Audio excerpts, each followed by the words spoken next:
Okay, once again നമുക്കൊരു problem കൂടി നോക്കാം. Prepare income and expenditure account from the receipts and payments account of Youngsters Health Club, Chansey, for the year ending 31st December 2006.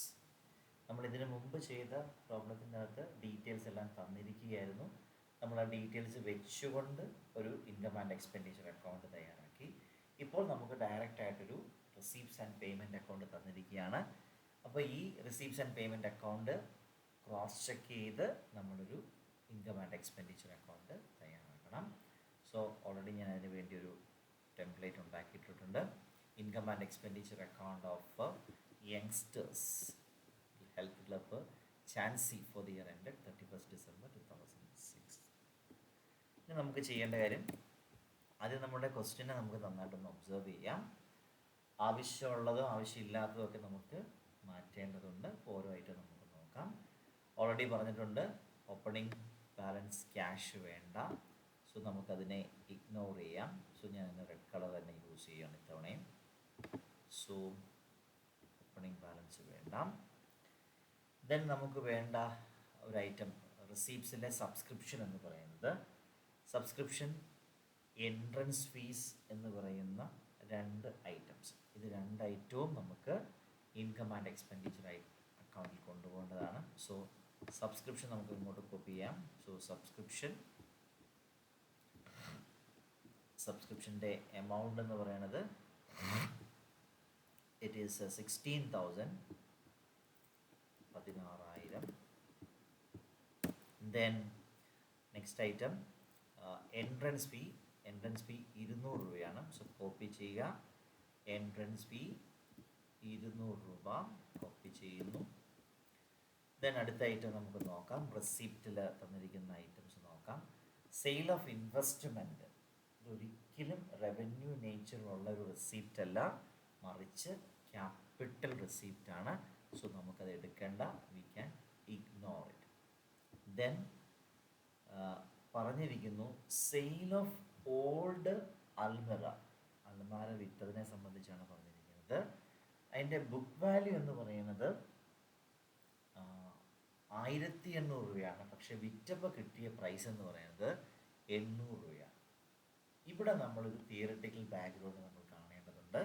നമ്മൾ theoretical background കണ്ടപ്പോൾ ഓർക്കുന്നുണ്ടായിരിക്കുമെന്ന് വിശ്വസിക്കുന്നു. Profit or loss on sale of fixed asset എന്ന് പറയുന്ന ഒരു ഐറ്റമാണ് ഇവിടെ തന്നിരിക്കുന്നത്. നിങ്ങളിപ്പോൾ ക്വസ്റ്റ്യൻ വായിച്ചപ്പോൾ തന്നെ കണ്ടു. അൽമാര എന്ന് പറയുന്നത് ഒരു ഫിക്സഡ് അസറ്റ് ആയിരുന്നു. ആ ഫിക്സഡ് അസറ്റ് ഐറ്റം വിറ്റപ്പോൾ നമുക്കിവിടെ നഷ്ടം സംഭവിച്ചിരിക്കുകയാണ്. 1,800 രൂപ വിലമതിക്കുന്നതായിരുന്നു. അത് വിറ്റപ്പോൾ 800 രൂപയാണ് നമുക്ക് കിട്ടിയിരിക്കുന്നത്. സോ 1000 രൂപയുടെ നഷ്ടം സംഭവിച്ചിരിക്കുകയാണ്. So loss on sale of asset ആണ്. ഇപ്പോൾ loss on sale of asset എന്ന് പറയുന്നത് നമ്മളെ സംബന്ധിച്ച് ഇൻകം ആണോ എക്സ്പെൻഡിച്ചർ ആണോ?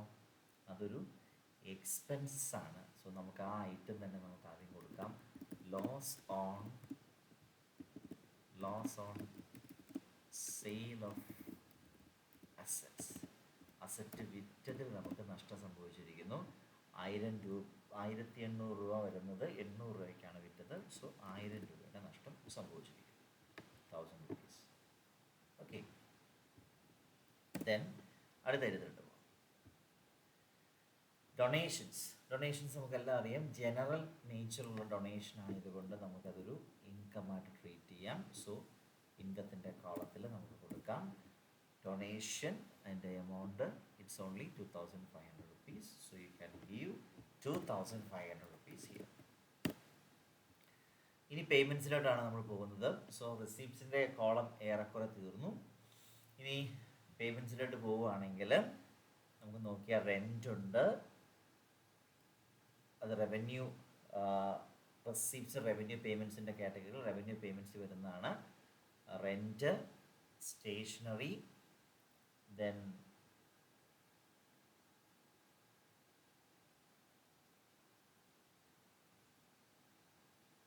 റെൻറ്റ് വരുന്നുണ്ട്, സ്റ്റേഷനറി വരുന്നുണ്ട്. നമുക്ക് ഓരോ ഐറ്റം എഴുതാം. അത് rent,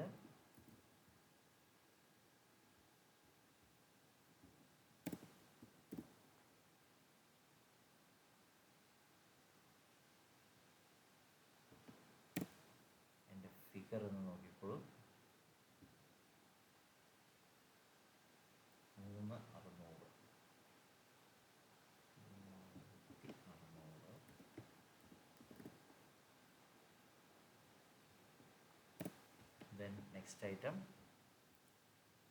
stationery 450.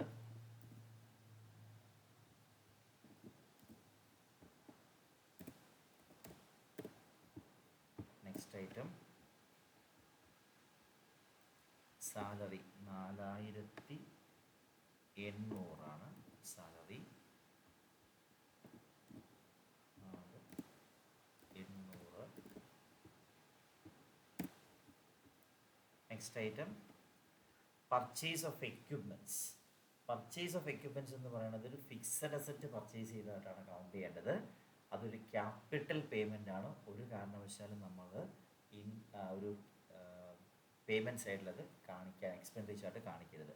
Purchase of equipments എന്ന് പറയുന്നത് ഒരു ക്യാപിറ്റൽ പേയ്മെൻ്റ് ആയിട്ട് കൺസിഡർ ചെയ്യുക, ഇഗ്നോർ ചെയ്യുക. Next expenses on competitions. നമ്മളിതൊരു ഹെൽത്ത് ക്ലബ്ബാണല്ലോ, അപ്പോൾ അതുമായി ബന്ധപ്പെട്ട് പലതരത്തിലുള്ള എക്സ്പെൻസുകൾ, അതായത് കോമ്പറ്റീഷൻസ് ഒക്കെ അവർ സംഘടിപ്പിക്കാറുണ്ട്. അപ്പോൾ കോമ്പറ്റീഷൻ സംഘടിപ്പിക്കാനായിട്ട് ബന്ധപ്പെട്ട് വരുന്ന ചെറിയ ചെറിയ എക്സ്പെൻസുകൾ എന്ന് പറയുന്നത് ഒരു റവന്യൂ നേച്ചറിലുള്ള ഒരു എക്സ്പെൻഡിച്ചറാണ്. സോ റവന്യൂ പേയ്മെൻ്റ് ആയിട്ട് കണക്കാക്കാം. അതിൻ്റെ വാല്യൂ 2800 രൂപയാണ്. നേരത്തെ തൊട്ട് മുമ്പ് നമ്മൾ ഒഴിവാക്കാൻ പറഞ്ഞത് മറ്റൊന്നുമല്ല, ഒഴിവാക്കാൻ പറഞ്ഞത് പർച്ചേസ് ഓഫ് എക്യുപ്മെൻറ്റ്സ് ആണ്. ഈ ക്ലബിലായിട്ട് ആവശ്യമായിട്ടുള്ള അപ്പം വെയിറ്റിങ്ങിന്, ബോഡി വെയിറ്റ് കൂട്ടുന്നതിന് ആവശ്യമായിട്ടുള്ള മെഷീൻസൊക്കെ വാങ്ങുന്നതൊക്കെ കൂടുതൽ ഉൾക്കൊള്ളുന്നതാണ്. ഇനിയും വന്നിരിക്കുന്ന ഒരു എക്സ്പെൻസ് എന്ന് പറഞ്ഞാൽ മിസ്സലേനിയസ് എക്സ്പെൻസസ് ആണ്. മിസ്സലേനിയസ് എക്സ്പെൻസ് എന്ന് പറയുന്നത് റവന്യൂ നേച്ചറിലുള്ള ഒരു എക്സ്പെൻസസ് ആണ്. നമുക്കതും ഇവിടെ ആഡ് ചെയ്യാം, ഇവിടെ ഉപയോഗിക്കാവുന്നതാണ്. സോ മിസ്സലേനിയസ് എക്സ്പെൻസസ് എന്ന് പറയുന്നത് അതിൻ്റെ വാല്യൂ എന്ന് പറയുന്നത് 650 രൂപയാണ്. ദെൻ ഇനിയുള്ള എക്സ്പെൻസ് എന്ന് പറയുന്നത് ഫർണിച്ചർ പർച്ചേസ്ഡ് ആണ്. ഫർണിച്ചർ ഫിക്സഡ് അസറ്റ് ആണ്. ഒരു കാരണവശാലും നമുക്കിവിടെ ഉൾക്കൊള്ളിക്കാൻ പാടില്ല, ക്യാപിറ്റൽ പേയ്മെൻറ്റിൻ്റെ കാറ്റഗറിയിൽ വരുന്നതാണ്. ഓൾറെഡി നമുക്കറിയാം ക്യാഷിനെ നമുക്ക് ഉൾക്കൊള്ളിക്കേണ്ട കാര്യമില്ല. ഓപ്പണിംഗ് ആയാലും ക്ലോസിംഗ് ആയാലും നമ്മൾ ഇഗ്നോർ ചെയ്യുന്നു. സോ ഇത്രയും ഐറ്റംസുകളാണ് നമ്മൾ കൺസിഡർ ചെയ്യേണ്ടത്. നമ്മൾ അത്രയും ഐറ്റംസുകൾ അവിടെ കൺസിഡർ ചെയ്തു. ഇനി നിങ്ങൾ സാധാരണ ചെയ്തതുപോലെ തന്നെ ബാലൻസ് ചെയ്യുക എന്നുള്ളത് മാത്രം ചെയ്താൽ മതി.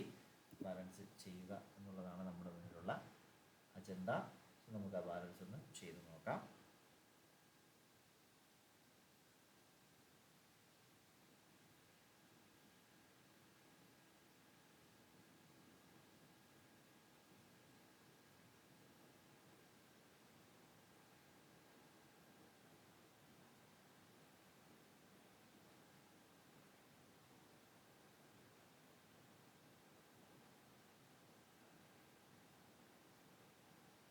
ഓക്കെ, സോ നമുക്ക് ആദ്യം ചെയ്യേണ്ടത് ബാലൻസിങ്ങിൻ്റെ ഭാഗമായിട്ട് നമ്മുടെ ഇൻകം കോളം നോക്കുക.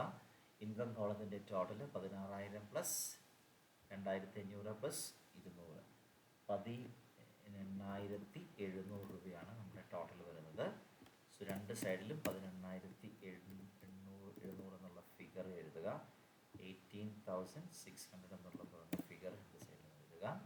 അതിനുശേഷം പിന്നീട് നാം ചെയ്യേണ്ട കാര്യം 18,700 നിന്ന് നമ്മുടെ എക്സ്പെൻസ് കോളം, എക്സ്പെൻഡിച്ചർ കോളത്തിൻ്റെ ടോട്ടൽ, അതായത് loss on sale of asset തൊട്ട് മിസ്സലേനിയസ് എക്സ്പെൻസ് ആയ 650 വരെയുള്ള കാര്യങ്ങൾ നമ്മൾ ടോട്ടൽ ചെയ്യുക. അത് ഈ പറയുന്ന 18,700 നിന്ന് കുറയ്ക്കുക. സോ 18,000 മൈനസ് 650 ഓരോ ഐറ്റംസും കുറച്ച് കഴിയുമ്പോഴത്തേനും എനിക്ക് കിട്ടിയ ഫിഗർ എന്ന് പറയുന്നത് ഇറ്റ് ഈസ് 5,400 ആണ്. സോ ഞാൻ ഫിഗർ ഇവിടെ എഴുതുകയാണ്. 5,400 ആണ് എനിക്ക് കിട്ടിയിരിക്കുന്ന സർപ്ലസ് എമൗണ്ട് എന്ന് പറയുന്നത്. സോ ടോട്ടൽ ഫിഗർ എന്ന് പറയുന്നത് 18,700 ആണ്. അതിൻ്റെ അകത്ത് എക്സ്പെൻഡിച്ചർ ഐറ്റംസ് കുറച്ച് കഴിയുമ്പോൾ ലഭ്യമാകുന്ന സർപ്ലസ് എന്ന് പറയുന്നത് ഇറ്റ് ഈസ് 5,400, 5,400 രൂപയാണ് സർപ്ലസ് ആയിട്ട് കിട്ടിയിരിക്കുന്നത്. ഓക്കെ, സോ ശ്രദ്ധിക്കുക, വളരെ നിസ്സാരമായൊരു കാര്യം മാത്രമാണ്. നമുക്കിവിടെ ക്വസ്റ്റ്യൻ്റെ അകത്ത് ഐറ്റംസുകൾ നമ്മൾ ക്യാഷ് ഒഴിവാക്കുക, ക്യാപിറ്റൽ റിസീപ്റ്റും അതോടൊപ്പം തന്നെ ക്യാപിറ്റൽ പേയ്മെൻറ്റ്സുകളും നമ്മൾ ഒഴിവാക്കി കഴിഞ്ഞാൽ ബാക്കിയുള്ള ഐറ്റംസുകൾ പേയ്മെൻറ്റ്സിലും റിസീപ്റ്റ്സിലും അല്ലെങ്കിൽ എക്സ്പെൻഡിച്ചറിലും ഇൻകത്തിലും നമ്മൾ പ്ലേസ് ചെയ്ത് കഴിഞ്ഞാൽ നമുക്ക് ഇൻകം ആൻഡ് എക്സ്പെൻഡിച്ചർ അക്കൗണ്ട് എന്ന് പറയുന്ന അക്കൗണ്ട് വളരെ സിമ്പിളായിട്ട് തന്നെ തയ്യാറാക്കാൻ സാധിക്കുന്നതാണ്. ഇതാണ് ഇൻകം ആൻഡ് എക്സ്പെൻഡിച്ചർ അക്കൗണ്ടിൻ്റെ ഒരു ഫോമാറ്റ്. പ്രോബ്ലം ചെയ്യുന്ന രീതി ഇപ്രകാരമാണ്. മനസ്സിലായെന്ന് വിശ്വസിക്കുന്നു. സംശയം ഉണ്ടെങ്കിൽ നിങ്ങൾക്ക് ഇത് കമൻറ്റ് ബോക്സിൽ ഇടാവുന്നതാണ്. Thank you.